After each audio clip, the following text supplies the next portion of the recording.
For USCFootball.com, I'm Jack Smith, joined by Chris Treviño for instant analysis from USC's Tuesday practice of Washington Week.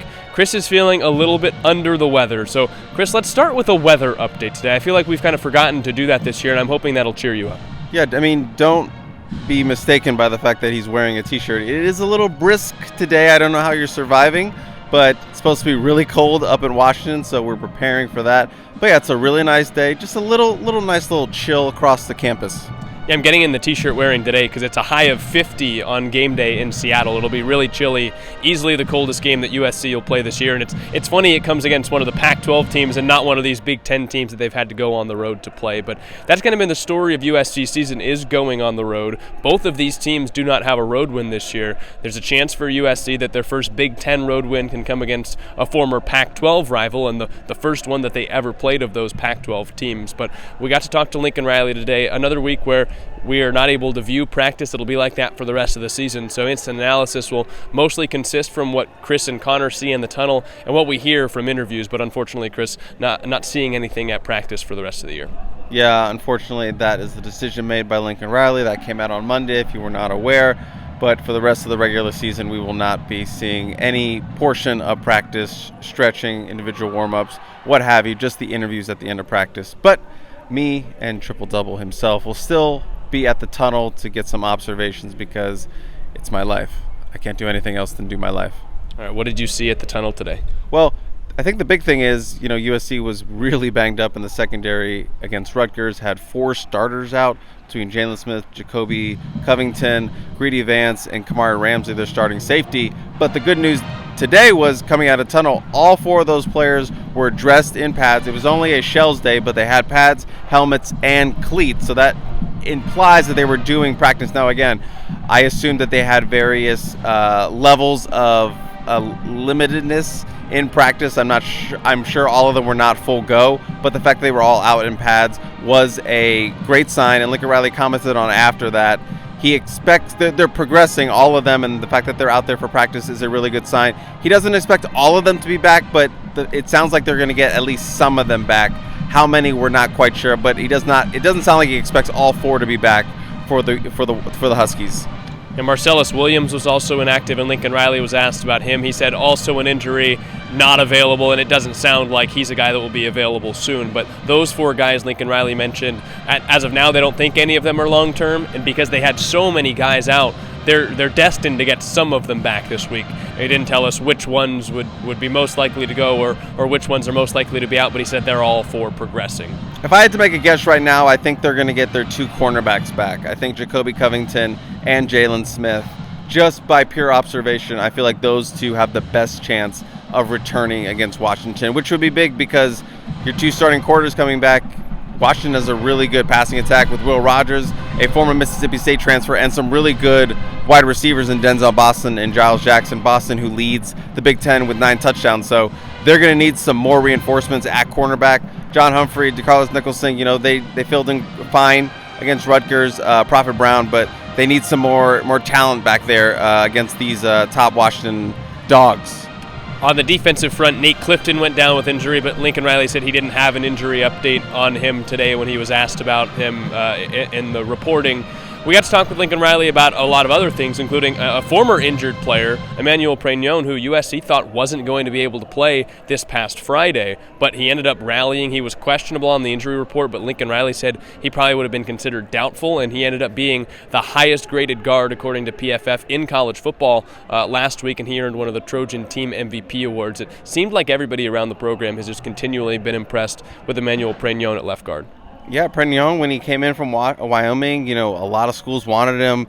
Didn't hit the ground running when he first got here as a starter, kind of mixed in as a starter, and had some ups and downs, but kind of leveled out as a starter. And then this year, he's really taken it to another level with his quickness. I know, there was questions about his foot speed and his speed in general. As a guard, he's a big mammoth of a man. And so I gave Gavin Meyer a lot of praise after the game when he walked off hobbled. But Pregnon should have gotten some as well because, that left knee is banged up. And he, if you remember, obviously he went down early in the Maryland game with that injury, came out, then was inserted back into the game. So he played basically 2 whole games with a injured knee. So hopefully with the extra day of rest, he'll be a little bit healthier moving forward. I'm sure that knee is still going to be not fully 100% through the rest of the year, but Emmanuel Pregnon playing like a warrior and playing with that fight-on mentality that has a lot of his teammates jazzed up about it.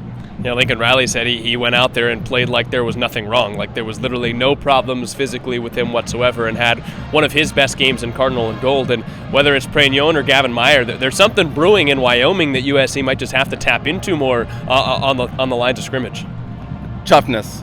That's what I wrote about with Gavin Meyer. Just say what you will about him, but the guy is tough, and we need that accolade also for Pregnon, because he is just a tough SOB right now, and just playing through a knee injury. As an offensive lineman, you're getting pounded in the trenches, you're bending your knee up and down all the time, and to play that good of a game on that short rest, coming off travel, flying on the plane from Maryland, getting injured in Maryland, yeah, he deserves our praise, and a tip of a hat to him. Maybe the toughest thing he had to do was climb the steps of the ladder to lead the band with the sword. He said he had to pace himself up there, and he told us he felt like he was going to fall through the ladder once he got to the top, because those things aren't really meant to support guys of his strength. Yeah, I was watching him do it, because I was like, who's going to go up there? Because Makai Lemon probably would have got the honor, but he zipped out of there real quick. But I saw him. I don't think he fully was enjoying it, because he did look like he was very concerned about this Home Depot ladder, collapsing on him. That's a big guy up there, so I don't know what the weight restrictions on that, but yeah, he was definitely up there. He was enjoying it, but I think he was a little concerned about, is this thing going to hold a big man like me? Speaking of Makai Lemon, we got to talk to him today. He spoke to the media for the first time since he went down with an injury early on against Michigan. He has been phenomenal as a receiver over the past couple games for USC and had over 250 all-purpose yards for USC on Friday. What did you take away from what Makai Lemon had to say? Very excited about what the future holds for Makai Lemon, just really hitting his stride, really hitting his groove. This is a guy who could lead the team in both receptions and yardage when it's all said and done, and the guy Miller Moss pegged in the beginning of the year to lead the team in receptions. He's chasing the lead right now for receptions, Woody Marks, the running back, but he has the receiving lead as well right now. But Makai Lemon, very excited. He kept repeating, I'm a football player. I'm ready to do whatever it takes. As you know, last season he played cornerback for a little bit. He told the media today he is not a cornerback, not going back to that. He is a wide receiver. And as Friday proved, he could be a pretty damn good wide receiver at the college level. He's very excited, whatever they need him to do. He did kickoff. He's now the main kickoff guy. We'll see if they add Zach Branch at any point back. But right now, he had that 80-yard return. This is something we saw him do in high school. And again, I keep saying it, but he kept repeating, I'm just a football player. And he literally was an all-around football player at Los Alamitos. Never came off the field playing wide receiver, playing cornerback, playing on special teams. I used to get so worried about Makai Lemon because he would literally run into the ground as many snaps that he got. No matter what, he was still out there. They would have to beg him to come off the field when he was injured. So Makai Lemon, absolute dog. Excited to see what he does to these final 4 games, because he's got a lot of momentum right now. Yeah, Miller Moss said of him last season that the fact that he was willing to move to cornerback and help USC in an area of need just showed what a football guy he was. So football player, football guy, that's just Makai Lemon, and he has meant a lot to USC recently. There was one more funny note. We got to talk to receiver Kyle Ford. He's been around for a while. He was a true freshman in 2019. I believe that's the last time USC went to Washington to play a game. I asked him if he went on that trip as a true freshman, and he said, actually, the day that they were leaving, he woke up with an ear infection, and they told him, it's okay, you don't have to go. And he said he was fine with that. He was already redshirting anyway, but he hasn't been there since going on a visit when he was a high school recruit all the way back in 2018, 2017, so it's a little bit of a full circle moment to him. I thought that was pretty funny.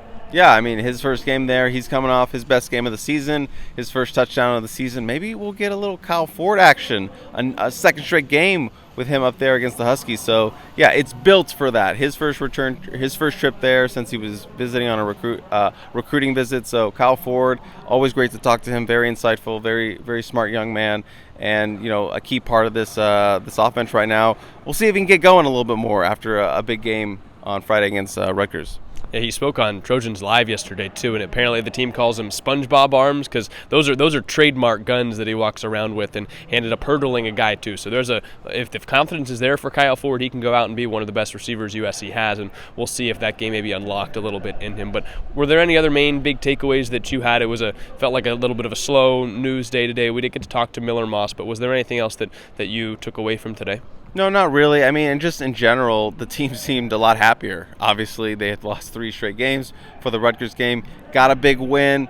They finished. They started fast. They separated. They were able to not let Rutgers get back in that game outside of that third quarter where they cut it to 1. So a complete game for USC, and you saw the weight lifted of finally getting a win. You finally got back to even. You're 4-4. You stopped the bleeding of those losses. You could see it on their faces when they were coming out. They were just having, excited to be back out there, and with the long week as well with the extra day of rest. So we'll see what they bring up to Seattle, Jack.